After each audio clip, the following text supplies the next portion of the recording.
Welcome, dear students. Yesterday we have discussed about the salient features of Indian Constitution. That is mainly principal directive, mainly salient features India's preamble and lengthiest written constitution and various duties, rights, and also mainly focus on the freedom of the press and not exactly the freedom of the press, that is freedom of the expression and speech and expression, that is comes under the article number 19. Today we will go with the various media laws that is related to the media, various laws related to the media. Here we have to discuss about the history and book registration act, delivery of books and newspaper act, the young persons, some acts which are related to the media, because how we have to handle about writing about young persons. Why you think that a young persons came, but here means young persons means minors. So how will we name them in our text of a news article or not? That is here focus. And Working Journalist Act, Cable Television Network Act, Cinematography Act. There is one more act, that is Parliamentary Proceedings Protection Publication Act. Various amendments like 361A, and also Broadcasting Corporation of India Act, that is a Prasar Bharati Act. So these acts and related to the media we will discuss in this session.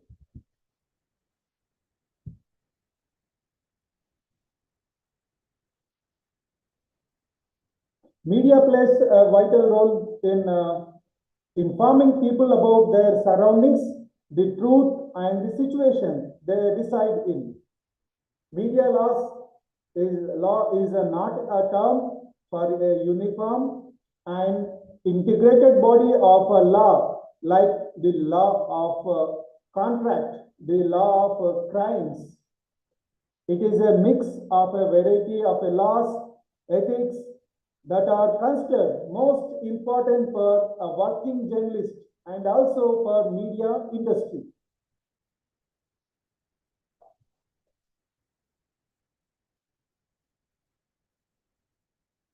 Here, we will talk about the history. Why these laws? Where is the history about the press in press or media in context of Indian area? You know, James Augustus Hickey is started a newspaper, the Bengal Gazette or Kolkata General Advertiser. This is the first newspaper in India in the year 1780. It was seized in 1782. Only 2 years it is run because of its outspoken criticism of the government. Like censorship, licensing was also a European institution to control the press. Whereas in Europe, in 1780s, our country was ruled by the Britishers, the East India Company. So it was introduced in Bengal 1823 through Adams Regulation. Censorship, which was already imposed in the Europe, the same is applied here in the Bengal also, in Indian control. Here once we recall the constitutional provisions. Already in the earlier class, we discussed about the various special features of constitutions, rights, and various articles related to the speech and expressions. The media constitution, the Indian constitution does not provide freedom for media separately, but there is an indirect provision for media freedom. It gets derived from Article 19 of Yale. The article guarantees freedom of speech and expression. The freedom of mass media is derived indirectly from this article. There is no separate articles related to the press, whereas in US Constitution there is one First Amendment that is a focus freedom of press. But here in Indian Constitution there is a separate freedom of press, like that provision is, that article is not derived or not guaranteed any freedom of speech or freedom of press in Indian Constitution. Article 19 of our Constitution deals with the right to freedom, and it enumerates certain rights regarding individual freedom of speech and expression, etc. These provisions are important and vital, which lie at the very root of liberty. In a democracy country, the freedom of expression and freedom of speech is important.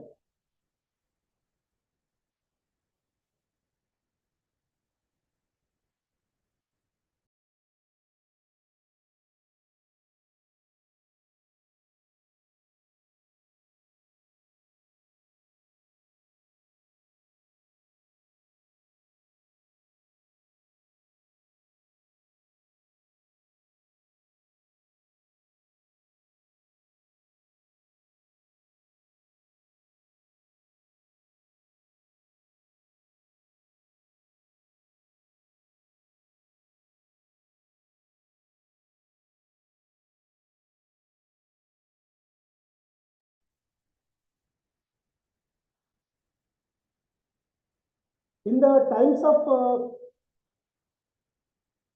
British or then the East India Company, many laws related to the press were enacted.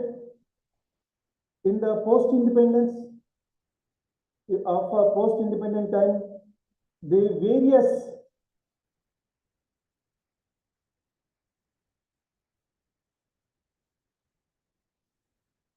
various governments have enacted many more media related laws, media being a very powerful influence on the society. This is regulated and controlled by various regulations enacted from the time to time in post-independence. Whereas in East India Company in 1957, there is also regulations with like Lord Canning, and he was applied to the all kinds of publications like that. It's a control. So then what happens?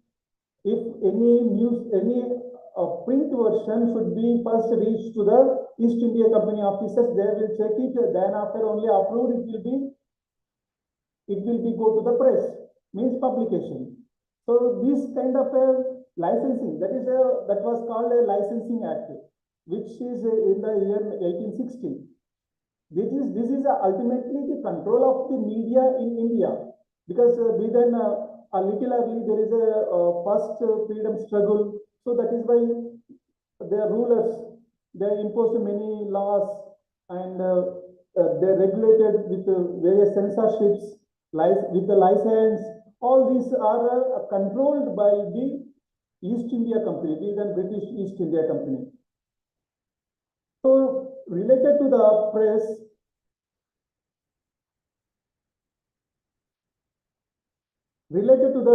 and Registration of Books Act, which is in the textbook, that is 1869.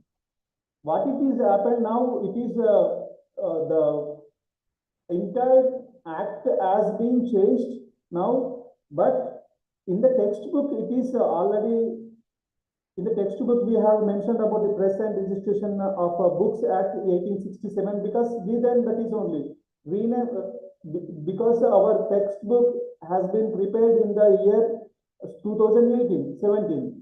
So that is why we have given written act only, but it is now changed. The new one is, first we will just as a historical, means which act is there, there was which act related to the books and registration, we have to know as a journalism student, we have to know what it is. Later I will update you with the new act also. During the regime of the British government in India, writing of books and other material related to the text, related to the news or any text kind of, then it is required, any kind of a print material should be registered with the RNI, Register of Newspapers of India. It is now earlier, so they have to be registered. In 1867, or to regulate the printing press and of the newspaper, particularly for the preservation of copies of every book and newspaper printed in India, and for the registration of such books and newspapers in this country. This is the oldest law relating to the press. This regulatory law was aimed to enable the government to regulate printing presses and also newspapers and other matter printed in India, because this is one kind of a control. Then what is happened now, post independence, there was the same act is continued post independence also, PRB Act. Post independence, there is a PRB Act to fulfill the needs of changing circumstances. Though on the basis of the recommendation of the first Press Commission in 1953, a major amendment was made in the Act which created the Office of the Registrar of a Newspaper for India. This is called RNA. Now it has been changed. I will update you. I will give you the details.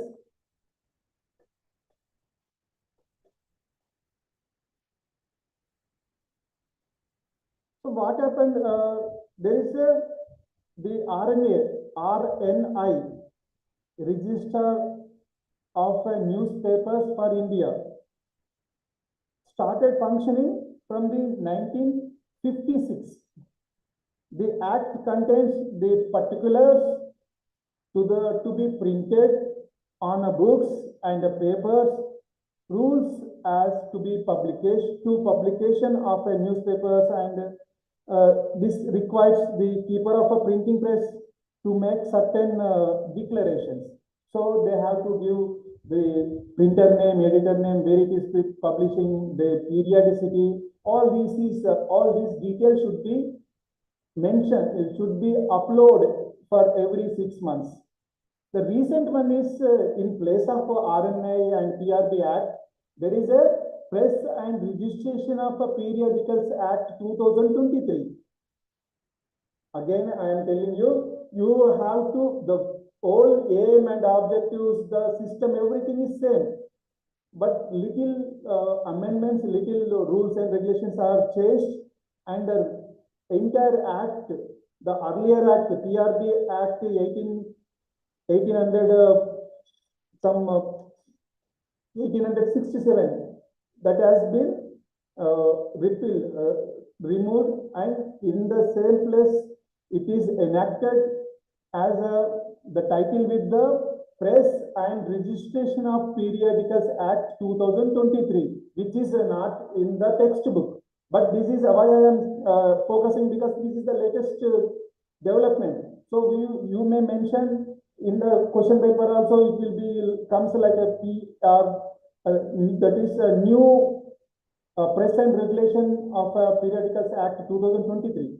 Don't be confused. That is a repeal of the earlier PRB Act, Press and Registration of Books Act of 1867. Don't be confused here. Why? What is PRB? Here it is earlier PRB Act. Remember the abbreviation letters. Earlier PRB Act 1867. Now Press and Registration of Periodicals Act PRPA 2023. This act replaces the colonial era statute and called the Press and Registration of Books Act PRB Act 1867, which was formulated and duties and functions of the Office of the Registrar of the Newspaper of India. With the change in the act, the nomenclature of RNA has also changed. Earlier, there is a RNA, PRB Act, RNA, two words we have to remember. Here, in place of a PRB Act, that is Press and Registration of Periodicals Act 2023, and coming to the Register of Newspapers for India, RNA, in place of RNA, we have now Press Register General of India, PRGI. Today we have a PRGI. The act name is PRPA 2023. Okay, don't be confused. Just once you may check it in the websites also, you will get the official website of the PRGI, where all details are mentioned. You, as a journalism students, we must be regularly update ourselves with the new regulations, new acts related to our media and communication areas. So what will look in the PRPA Act? Upholding the importance of a free media, the new act has substantially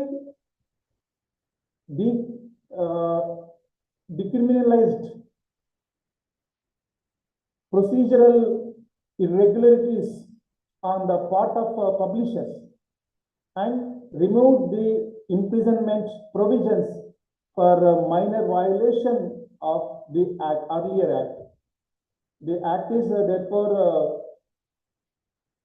a testimony to the government's efforts to remove absolute and restrictive regulations for news periodicals, with its emphasis on faster and efficient services through the use of digital technologies. The act is bound to enhance the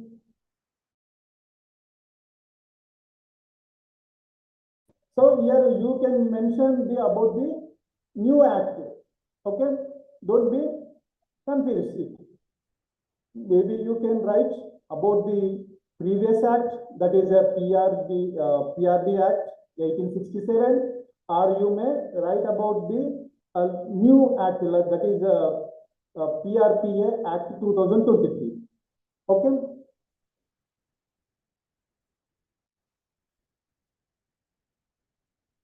The functions and duties all are same.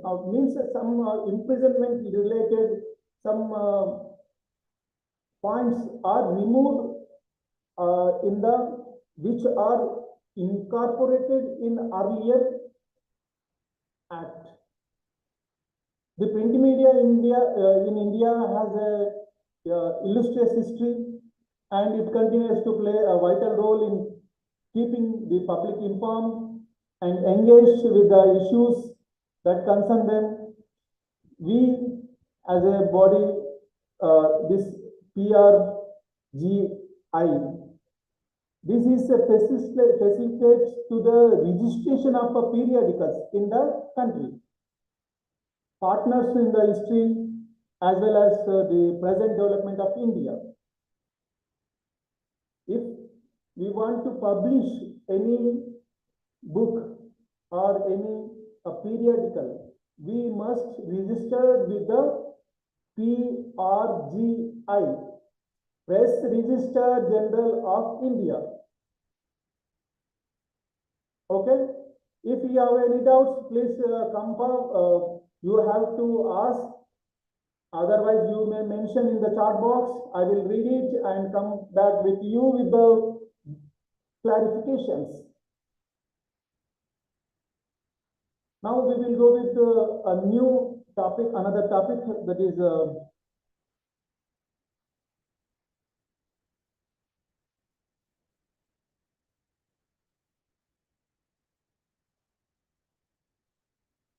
delivery of books and newspapers to the Public Libraries Act 1854. Because why this is, there is some points were given subject to any rules that may be made under this act, but without prejudice to the provisions contained in section 9 of the earlier act, 1867 act. Based on the act only, this new act is, new act means this is also a 1954 act. 70 years old of years of old act. So what will be covered in this act? Delivery of newspapers to public libraries. What will be? Books also should be given one copy to the any two libraries once they printed in any two libraries. So the subject to here it is what happened. The copy delivered to the National Library shall be a copy of the old book with all maps and illustrations belonging belonging to in the book, and furnish the colored in the same manner as the best copies of the same, and shall be bound or sewed or stitched together and on the best paper on which any copy of the book is printed. So every book or a newspaper should be sent it to the National Library. Where is the National Library? National Library is at New Delhi, at Kolkata. So every book or newspaper, they have to send a copy to the National Library. Coming to the delivery of newspapers to public libraries. Subject to any rules that may be under this act, but without prejudice to the provisions contained and the Press and Regulation of Books Act 1867. There is mention about the publisher of every newspaper published in the territories, maybe local level or whatever it is, to which the act extends and shall deliver at this to send the copy of their own expense, one copy of a issue of such newspaper as soon as it is published to each related to one library, one or two libraries nearby that. So central government official or office gadgets also should be sent to there. Penalty: if we don't send the copy, published copy, there is a penalty. The penalty is very much low because that is a 70 years ago act based on that is a law. There is also some modifications to be, it is under consideration. Now we will discuss about the young person's harmful Publication Act. Here harmful publication. Here is a focusing on the harmful publication. Should not be any harmful to the youth. Youth means the young persons. Maybe it will come under the age of a minor. We generally call it this. This act prevents the discrimination of certain publications harmful to young person, be it enacted by Parliament in the 7th year of a Republic of India. Harmful publication means, this means a book or magazine or a pamphlet or a leaflet, newspaper, any kind of a publication, means a printed form, which consists of stories told with the aid of a picture or without the aid of a picture or only in a picture, or being stories portrayed only or mainly. The commission of offense or act of violation or cruelty. So without harmful related matter here, not for every matter, only in the act only it is clearly mentioned that harmful publication. See, we see in the newspaper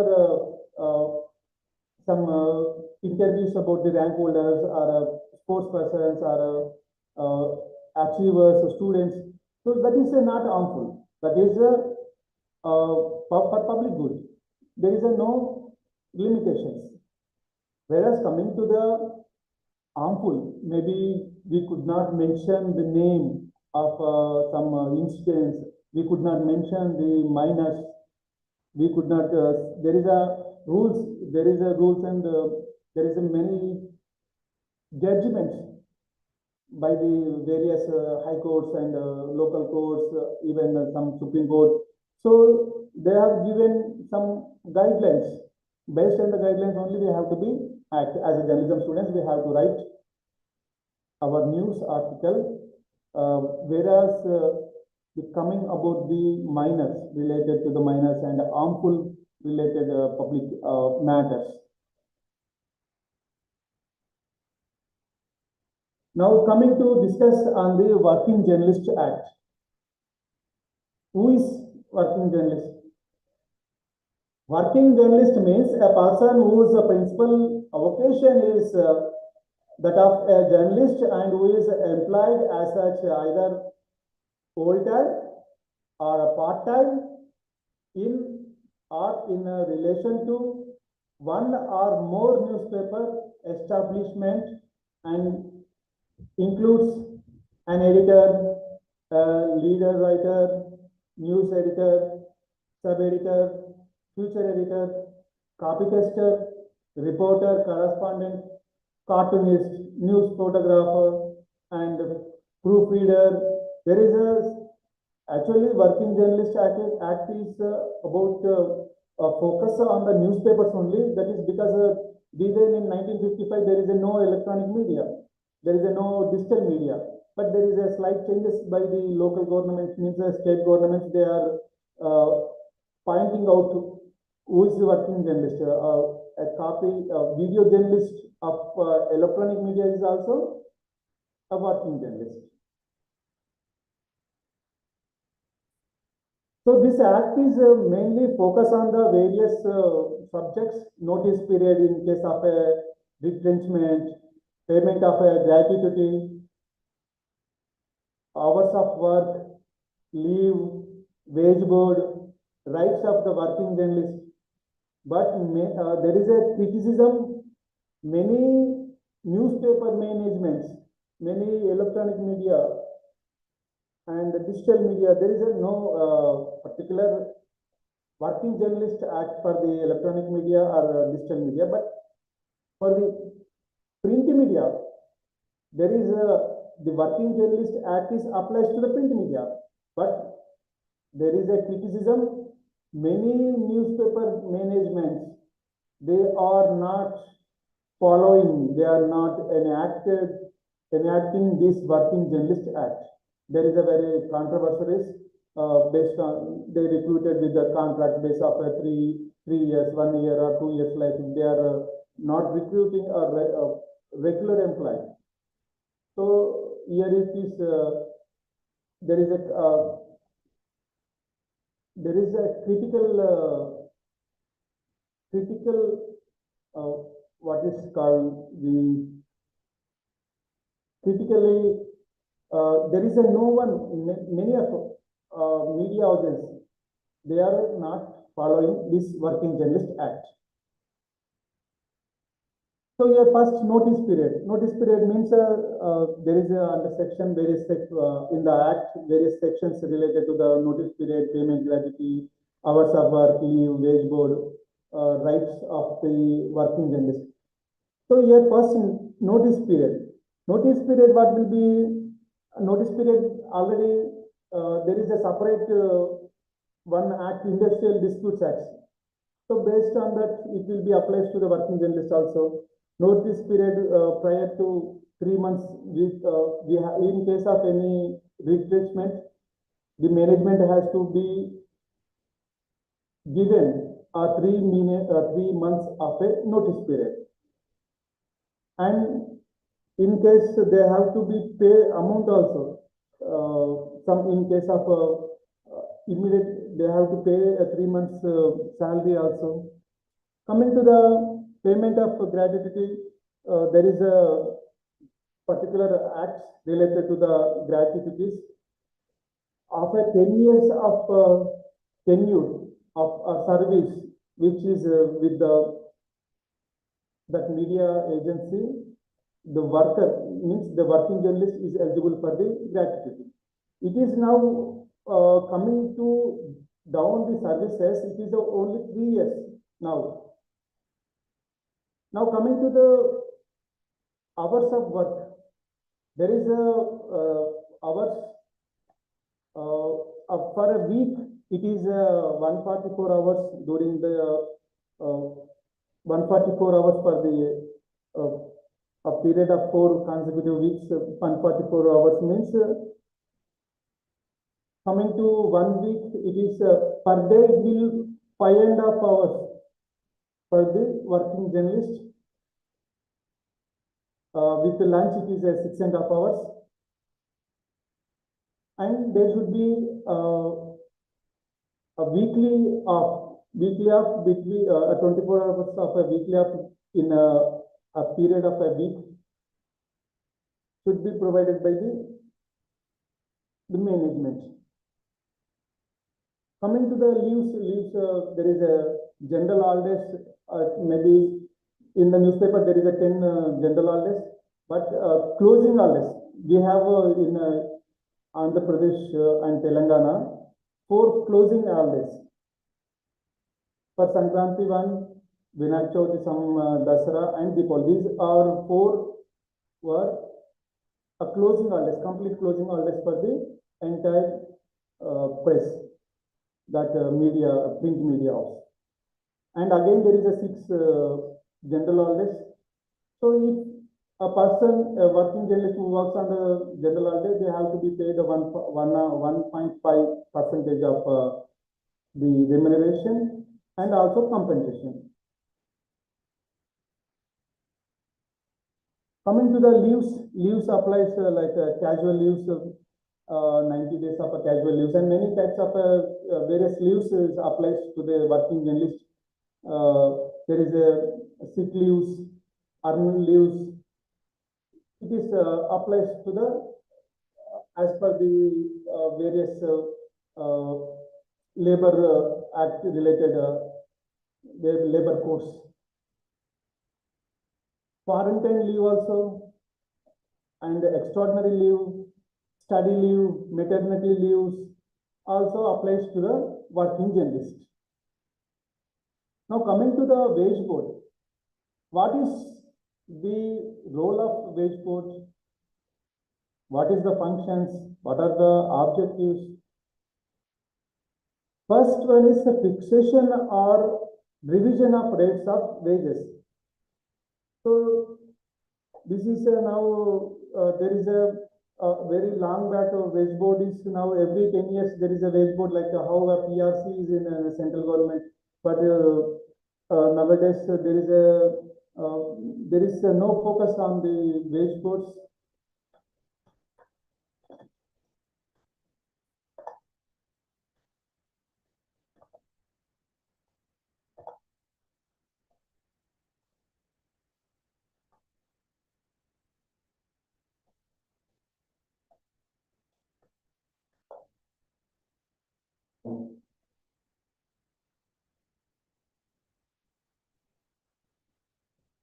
The latest wage board is Madhya Wage Board, which is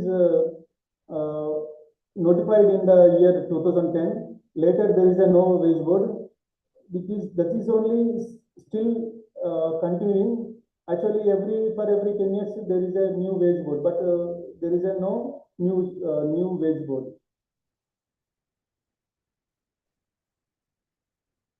What are the rights?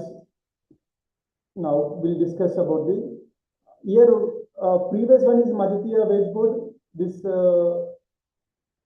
they recommended some recommendations they made, and current status is while Madhya Award remains the standard legally, implementation has been a subject of ongoing legal disputes and petitions regarding non-compliance by some employers, because this is still validity continuing this wage board. The Supreme Court of India upheld the validity of Madhya Wage Board recommendations, making its implementation mandatory for newspaper management. But it is not applying to many newspapers because they recruiting the staff on a contract basis. So that is why they are not following the wage code. Now coming to rights of a working journalist. Working journalist rights is any variety of or any special provisions? No. There is no special provisions exclusively to the working journalist, but they have to be act like as a citizen of Indian citizen. The rights and benefits provided to the working journalist, because this is we have a right of a wage board, we have a right of a leaves, we have a right of hours of work, we have a right of to get a gratuity, we have a right of to get the notice period in case of a replacement. These are some rights. Those are mentioned in the Working Journalist Act. So the rights and benefits provided to the working journalist under the Act are in addition to the provisions of general labor welfare legislations.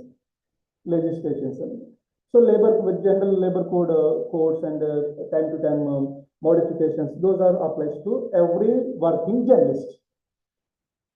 The Working Journalist Act mainly provides for a certain special safeguards and payments of a fixed wages. Now coming to discuss, dear students, if you have any doubts, you may contact raise your hand and ask your question. Otherwise, you may type in the chat box. I will read it and get you back with the clarifications. Now coming to discuss about the Cable TV Networks Regulation Act 1995, because in the year 1995 that is focused on the cable television. Now after 30 years now we have a DTH. There is no regulations for the DTH, but whereas all these comes under the digital in Information Technology Act. Any violations or any harmful to the citizen, that will comes under the Information Technology Act. Okay, now coming to the Cable Television Act. As a journalism students, we have to learn all this. We have to know all these acts related to the working journalist. So coming to the cable television was introduced in India The broadcasting was completely under the control of the government. During 1990s, when cable television came into existence, the government was not able to put a check or a transmission and broadcast of a television through foreign satellites.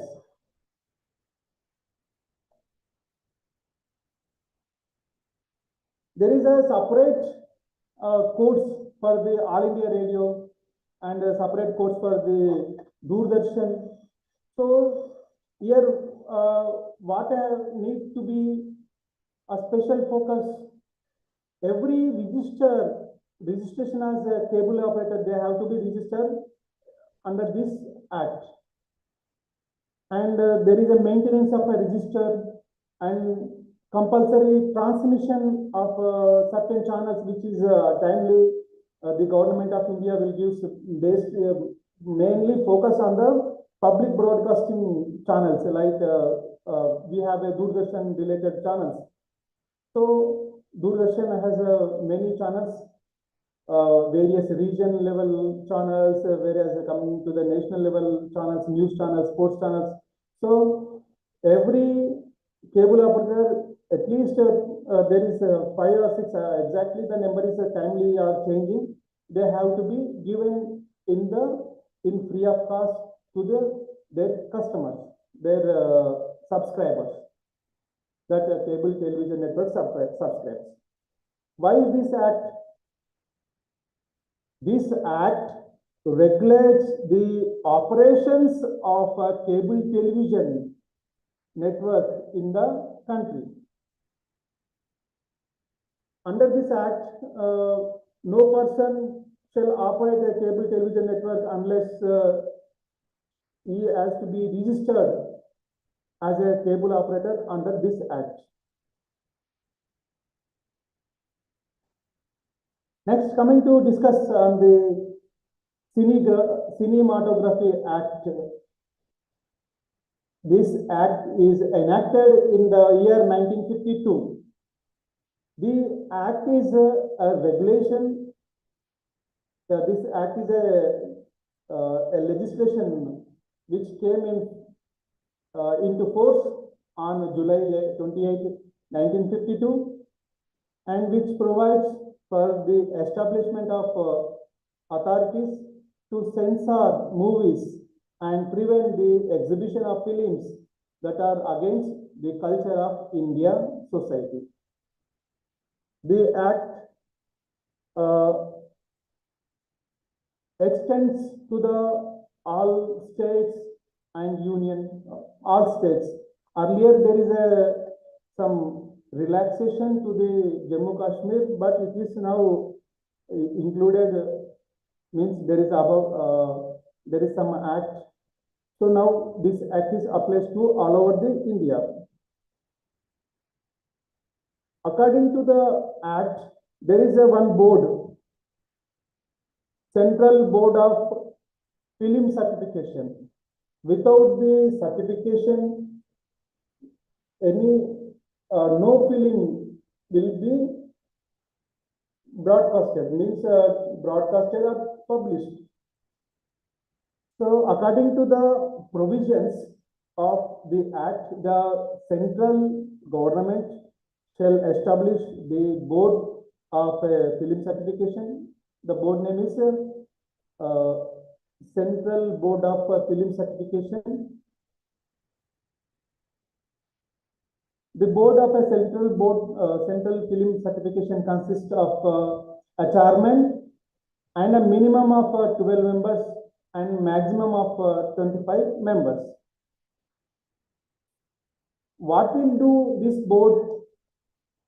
The board issues the certificate.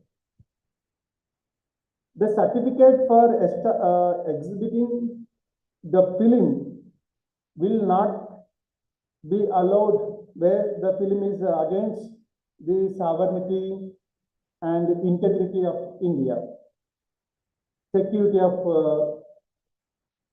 the country.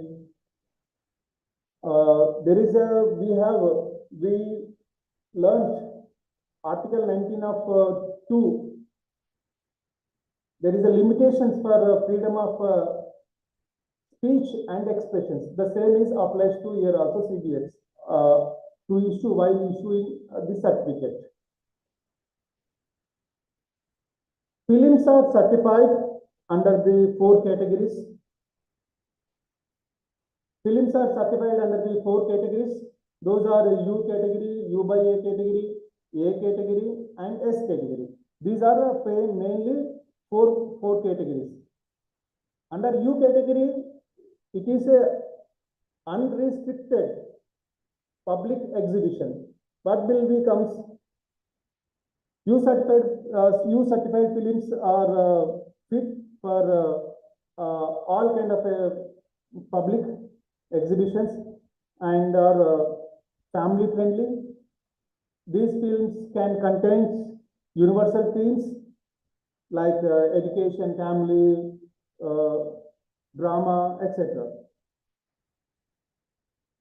Now coming to another certification, that is U by A.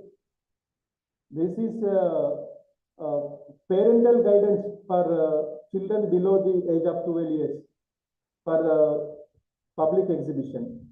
Here in this act also, there is again 2 categories. Under 7 categories also is there, under 12 categories also is there. There is 2 categories.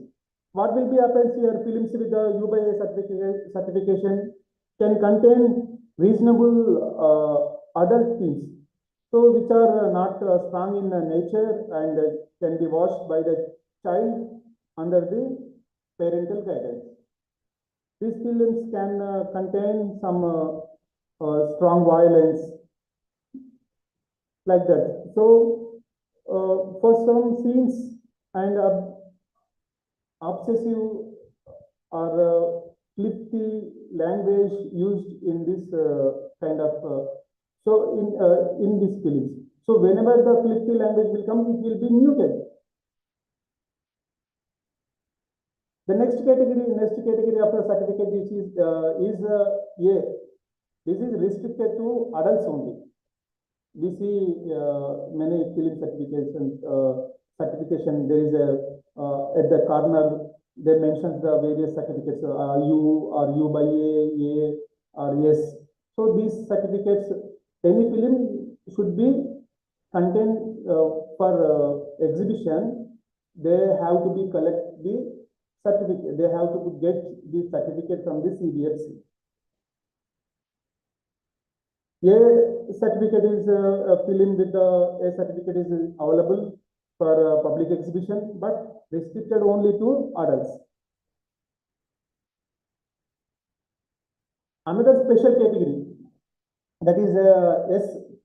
This is a special category restricted to any special class of a persons. Mainly here focuses on the doctors. So while they are doing any surgeries, they can record it. They may show it to the public exhibition also. But some films related to S category, that is focus on the professionals only. That is limited to the professionals. Only professionals can eligible to watch S certificate films. What will be contained?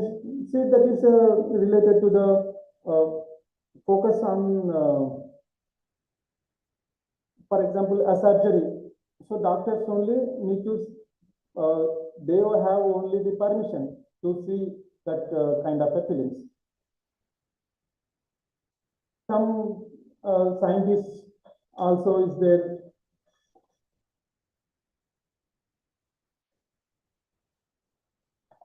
So here in this section, once if we could not get the certificate, what will be the next step? We can again appeal. In case of a refusal to certify, in addition to the certification above, there is also the possibilities to refuse the certificate. What will be what need to be do when it is refused? So there is a advisory panels, there is a appellate tribunals. So every distributor can as a right they have a right to appeal. They have to give their application for review about their film again. So advisory panels to enable the CBFC to function efficiently under the Cinematography Act. Appellate tribunal, according to the provisions of the appellate tribunal, is constituted to hear the appeals from the people. People means the distributors, means the proprietors, like who are aggrieved by the decision of CBFC, Central Board of Film Certification. The tribunal acts like a court. So there is a chairman and 4 members. They the individual person who provided the certificate film to the distributor will inform the distributor regarding the title, length of the movie, register number, certificate about the certificate. So based on that, again, if the appeal, the tribunal gives directions, then the CBFC again, they gives the certificates in case they approve it. Every appeal should be made in writing and shall be accompanied by the brief statement of the reason for the order appealed against, where such statement has been furnished the appellant, and along with the fee, there is also fees for appeal, so they have to pay the fees also.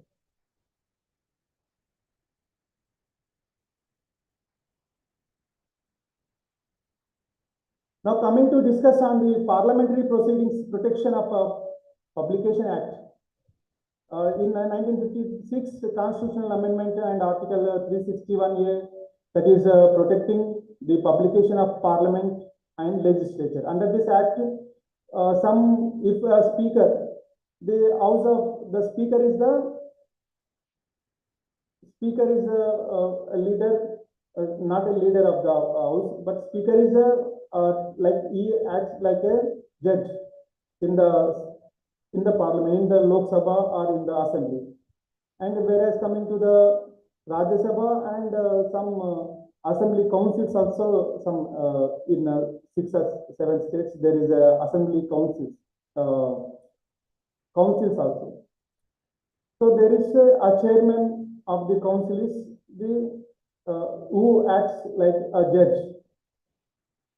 According to the Article 105 and 194 of the Indian Constitution, there shall be a freedom of speech in Parliament, both houses Lok Sabha and Rajya Sabha, and state legislatures respectively, subject to the other provisions of the Constitution, the rules and the standing orders regulating the procedure of the House. In case the Speaker who remove the sentences of a person, a member, or he asks the officers to remove it, particular words, so which are not covered in the media. So while writing, we have to know which words are removed from the speech. So we could not give those words in our writing, our news.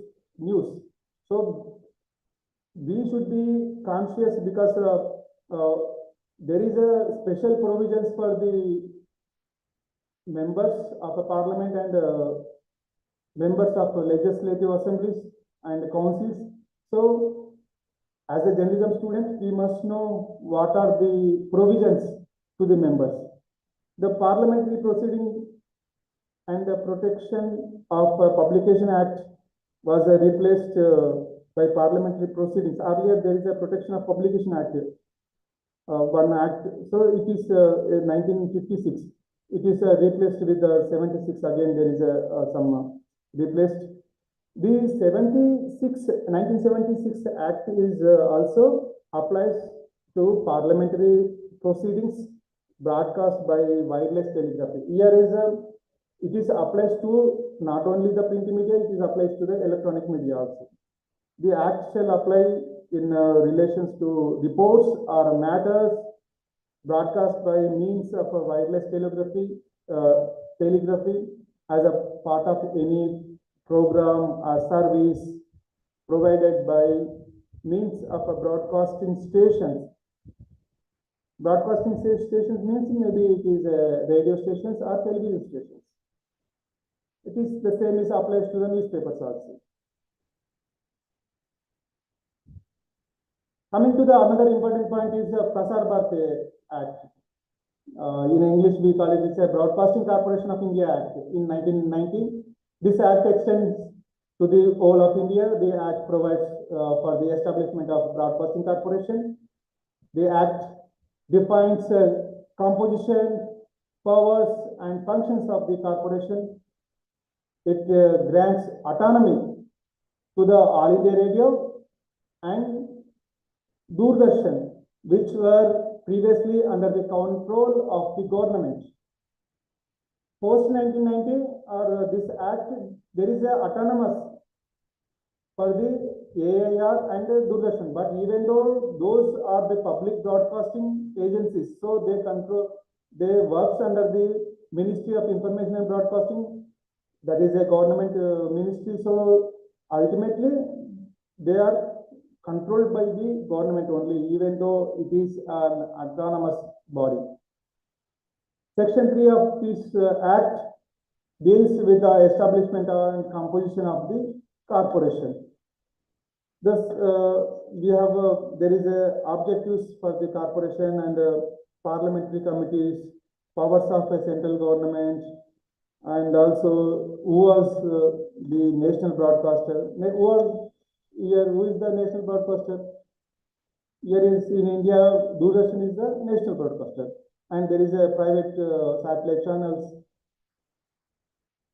So, dear students, today's what is the here a little bit about the broadcasting scenario of at present context. So, India is now there are a number of cultures, religious, and languages.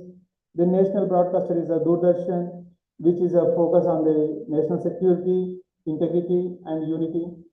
Now coming to the private commercial channels, they focus on the entertainment. Private commercial news channels, they gives the news, but not unlike like Doordarshan or All India Radio. Dear students, in this lesson, we learned about the various laws related to the media, like Working Journalist Act and Prasar Bharati Act, Parliamentary Proceedings and Publications Act. I'm coming to the Cinematography Act, and also we have discussed about the various certifications by the Central Board of Film Certifications. Here the time is up now. Here I am winding up this session. If you have any doubts, you may mention in the chat room, otherwise you raise and interact with me. This is a mainly focus on the interaction session. This counseling class means interaction only. So it is advised to the learners, more interactive, speak with me. And if you have any doubts, you may ask me, I will explain you. So thank you very much for watching this lesson. Again, we will come with, I will come with another lesson in next session, that is on Friday.